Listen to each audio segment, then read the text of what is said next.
हाँ, so basically ये जो सॉन्ग की हम बात कर रहे थे, इट सिंपली सेज कि भाई लाइफ में इतनी सारी चीजें हैं जिसकी वजह से इंसान खुश रह सकता है। हम बोल ही कैसे सकते हैं कि लाइफ में प्रॉब्लम है? क्योंकि हम अगर बोलते हैं कि लाइफ में प्रॉब्लम है, इट मीन्स कि अच्छी चीजों को हम देख ही नहीं रहे। प्रॉब्लम इज नॉट कि लाइफ में प्रॉब्लम है। प्रॉब्लम इज कि हम अच्छी चीजों को देखना चाहते नहीं है, या तो देख पा नहीं रहे। देख क्यों नहीं पाएंगे? क्योंकि हमारे सराउंडिंग एक लेयर बन गया है। मान लो हमने ब्लैक कलर के गॉगल्स पहने हैं, तो हमें हर चीज डार्क दिखेगी। इसलिए नहीं क्योंकि चीज डार्क है, इसलिए क्योंकि हमने वो गॉगल्स पहने हैं, राइट? हमें समझना ये है कि हम एक एनर्जी बॉडी से सराउंडेड है। ये एनर्जी बॉडी अगर क्लीन है, ब्राइट है, ट्रांसपेरेंट है, तो जो चीज जैसी है वैसी हमें दिखेगी, वो चीज वैसी हमें महसूस होगी।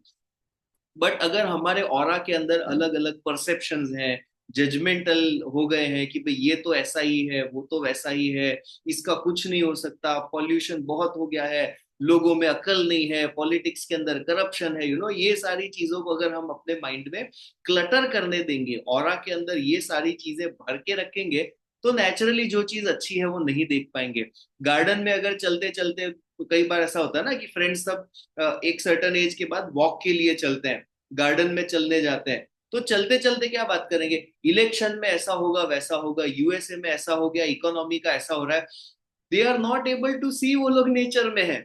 कभी दिमाग में ये आया ही नहीं कि यार ग्रास ग्रीन क्यों है, ये रोज का फ्लावर इतना रेड कैसे बना, कितना ब्यूटीफुल है, ये गार्डन कितना बढ़िया है, लुक एट द फ्रेग्रेंस, कहीं पे बर्ड्स की आवाज आ रही है, वो लोग देख ही नहीं पा रहे। आनंद स्रोत बह रहा है, फिर भी तू बोल रहा है कि तू उदास है। How is it possible? Life में उदास होने के लिए तो मेहनत करनी पड़ती है, we have to literally work hard अगर हमको दुखी होना है।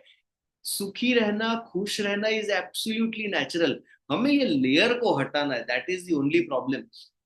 और ये लेयर को हटाने की इजीएस्ट मेथड्स हम लोग एवरी मंडे, वेनसडे, फ्राइडे को प्रैक्टिस करते हैं। मंडे को हम क्या करते हैं? Planetary peace meditation. Planetary peace meditation से क्या होगा? स्पिरिचुअल एनर्जी हमारे ऑरा में आएगा, वहां एक लाइट क्रिएट होगा, डिवाइन एनर्जी आएगा, हमारा ऑरा एक्सपांड होगा। ऑरा बड़ा होने से क्या होगा? जो चीज जहां पे है, जैसी है वैसी हम उसको देख पाएंगे। Every Monday we do this. अब एक रूम के अंदर हम एंटर हो गए, बड़ा सा रूम है, लाइट चालू कर दिया, और हमने देखा कि अरे यार जूते वहां पे पड़े हैं, पैंट कपड़े वहां पे पड़े हैं, पेन पेंसिल यहाँ पे पड़ा है, अरे यार this is not the right thing. तो हमें क्या करना है? चीजों को अपनी जगह पे रखना है, we have to make the room organise. ये प्रोसेस होता है वेनसडे का। वेनसडे को हम प्यूरिफिकेशन करते हैं, इस रूम के अंदर बेकार की सारी चीजों को बाहर निकाल दो। अभी 2 दिन पहले ही मैं अपनी डॉटर को बोल रहा था, ये अपना जो कबर्ड बनाया है जिसके अंदर हम अपनी अच्छी इंपॉर्टेंट चीजें रखते हैं, उसमें जो बेकार वाली चीजें उसको हटा देते हैं। राइट? क्यों हटाना है? ताकि हमारा कबर्ड साफ रहे। So this is what we do on a Wednesday, forgiveness sadhana करते हैं। And last thing, most important thing, Friday. Friday को हम करते हैं इमोशनल हीलिंग। इमोशनल हीलिंग से क्या होता है? जो हमारी एनर्जी बड़ी भी हो गई है, क्लीन भी हो गई है, उस एनर्जी को हम फिजिकल लेवल पे एब्सॉर्ब करते हैं। ग्रुप हीलिंग, डिवाइन हीलिंग बोलते हैं इसको। So these are the three things which we do. ये तीनों तीन चीजों का एक साइकिल होता है। ये साइकिल को हमें डेली बेसिस पे आइडियली फॉलो करना है। सो जो लोग हीलर्स हैं, we must must must practise these three things daily. रोज खाली ब्रीदिंग करना है, 5 मिनट्स लगता है बट करना है। रोज एक बार फॉरगिवनेस करना है, 5 मिनट्स लगता है बट करना है। रोज एक बार साइकोथेरेपी करना है, 17 मिनट्स लगता है बट वो करना है। 17 + 5 + 5 कितना हुआ? 27 minutes. 27 minutes is less than half an hour. आधे घंटे से भी कम टाइम है। ये आधा घंटा तो कब नेटफ्लिक्स में निकल जाता है, कब पिक्चर देखने में निकल जाता है, कब किसी के साथ फोन पे निकल जाता है, समझ में नहीं आता। बट खुद के लिए आधा घंटा निकालना है तो हम क्या बोलते हैं? यार बहुत बिजी शेड्यूल चल रहा है, एक बार थोड़ा सा मैं फ्री हो जाऊंगा ना, उसके बाद मेडिटेशन करूंगा। ऐसा नहीं होता। जिंदगी में कभी फ्री नहीं हो जाएंगे। राइट? लोग बोलते हैं एब्सोल्यूट बेकार वाली चीज है, हाँ जब रिटायरमेंट हो जाएगा ना उसके बाद हम मेडिटेशन करेंगे। मेडिटेशन रिटायरमेंट के बाद की चीज नहीं है। मेडिटेशन आज की बात है। वी आर अलाइव टुडे, आज जिंदा है। ये चीज का एक एक जो ओवरवेलमिंग फील है, वाह आज हम लोग जिंदा है। राइट? ये चीज को पकड़ के वी हैव टू अंडरस्टैंड कि मेडिटेशन इज नेसेसरी टुडे। दांत में कैविटी हो जाएगी ना उसके बाद हम ब्रश करेंगे, नहीं, ब्रश इसलिए करना है कि दांत में कैविटी ना हो, राइट। चलो मान लो कैविटी हो गया, डेंटिस्ट के पास गए, डेंटिस्ट ने वो सर्जरी कर दिया, रूट कैनाल कर दिया, जो करना था कर दिया।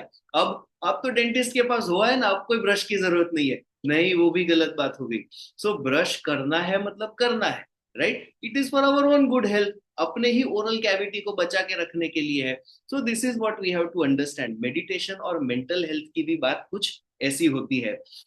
सो यस, हमें फॉरगिवनेस साधना करना है। कई बार फॉरगिवनेस के अंदर हमें डिफिकल्ट पड़ता है, क्योंकि इतने सालों से बहुत सारी पैटर्न्स हमारे माइंड में गिर जाती है। यार ये तो ऐसा ही है, वो तो वैसा ही है, how could he do this to me, मेरी बात सही थी फिर भी उसने नहीं समझा, अब गिरा तो गिरा, अब फेस कर, भुग तो मैं क्या करूं, राइट। ये सारे थॉट्स का हमारे अंदर एक पैटर्न होता है। ये पैटर्न को हटा के आज हम लोग यहाँ पे हैं, कल कहाँ जाना है ये आइडेंटिफाई करना, ये हेल्प करता है फॉरगिवनेस साधना को प्रैक्टिस करने में। आज जो भी सिचुएशन है, जो भी कंडीशन है, जो भी प्रॉब्लम्स है एक्सेप्टेड, मान लिया कि भाई आज ये वाले सारे प्रॉब्लम्स है तो है, हमें डील करना है ना। वी हैव टू थिंक, हमें इंटेलिजेंस कहाँ पे लेके आना है, where do I want to go. हमारे सर हमेशा ये चीज बोलते हैं, Reddy sir, where you are वो जानना is not the goal, where you want to be, आपको कहाँ पहुंचना है, व्हाट इज योर टारगेट, वो जानना और उसको अचीव करना, ये फोकस रखना इज व्हाट इज इंपॉर्टेंट।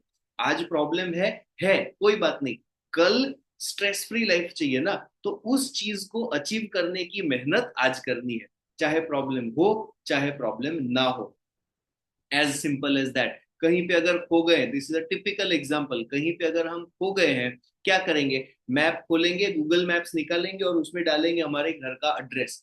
वो तो मालूम है ना हम अभी कहाँ खो गए, नहीं पता, किसी ने किडनैप करके जंगल में छोड़ दिया। अब क्या करेंगे, कोई नहीं, घर का एड्रेस डाल दो गूगल मैप्स में, वहां से पहुंच जाएंगे। कहीं पे भी छोड़ दिया, उनको पता भी नहीं हम कहाँ पे हैं, कहाँ जाना है, अगर ये पता होगा we will reach there. Forgiveness sadhana का भी ऐसा है। आज जो भी प्रॉब्लम्स है, हमको तो प्रॉब्लम फ्री लाइफ चाहिए ना, तो let go of unnecessary stuff, ये होता है फॉरगिवनेस से। इनिशियली डिफिकल्ट पड़ेगा, जो लोग फर्स्ट टाइम आए हैं, बिलीव मी इनिशियली डिफिकल्ट पड़ेगा, ऐसा लगेगा कि यार ऐसे कैसे फॉरगिव कर दूं, उसने तो ऐसा किया। सी, हम सब लोग इंसान है ना, तो हम सब लोगों के अंदर ये रेजिस्टेंस टू चेंज होता है। रेजिस्टेंस टू चेंज मतलब क्या, जो है वो चलता है, चलने दो, ये हमारा कंफर्ट जोन आ गया है, यार सेटिस्फाइड, अब ये वाला ठीक है, अब इससे कहाँ मेहनत करो, कहाँ फॉरगिवनेस करो, वापस लाइफ अच्छी हो जाएगी, वापस अच्छी हो गई तो क्या, वापस खराब हो गई तो हम खुद डिसाइड कर लेंगे कि कल अगर अच्छी हो गई परसों खराब हो गई तो, राइट, वो चक्कर में नहीं गिरना है। हमको क्या करना है, आज अच्छी नहीं है कल अच्छी चाहिए, फुल स्टॉप, वहां पे छोड़ देना है सेंटेंस को, परसों का परसों देख लेंगे, राइट। अच्छी हुई, ज्यादा अच्छी भी हो तो हो सकती है, क्यों ना पॉजिटिव थॉट प्रोसेस को हम क्रिएट करें। So this is what it is. Forgiveness sadhana करने से हम एक पॉजिटिव साइकिल को क्रिएट करते हैं, रेजिस्टेंस टू चेंज को छोड़ देते हैं।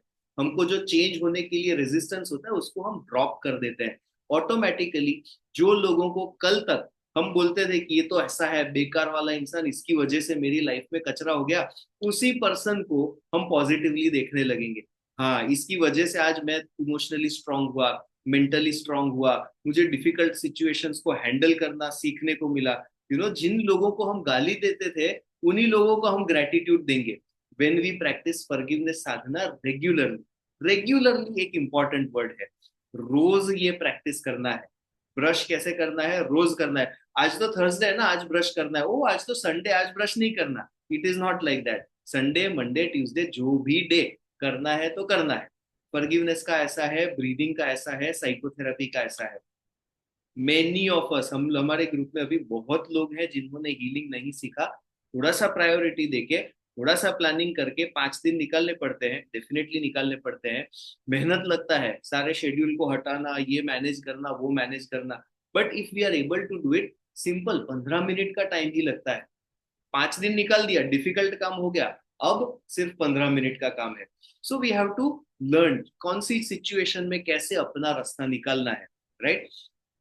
गाड़ी लेने की जब डिसीजन लेते हैं, गाड़ी, तो डिसीजन लेना डिफिकल्ट है, अरे यार 12 लाख की गाड़ी होती है, डिफिकल्ट डिसीजन है, बट एक बार ले ली, नाउ लाइफ इज सेटल्ड। अब मैं ऑफिस ज्यादा कंफर्टेबली जाऊंगा, बारिश भी होगी तो भी आई विल गो, अगर बहुत धूप है फिर भी मैं एसी करके कंफर्टेबली जा पाऊंगा। इनिशियली डिफिकल्ट था ना, आगे की लाइफ इजी हो गई। सेम थिंग होती है, इनिशियली मेहनत लगेगी, हर चीज में लगेगी विदाउट एक्सेप्शन, आगे आगे जाके life becomes comfortable. So this is what it is, this is how it works, और ये एक बेसिक रूल है, सभी लोगों के साथ यही होता है। एंड विद दिस अंडरस्टैंडिंग अब हम करेंगे फॉरगिवनेस साधना।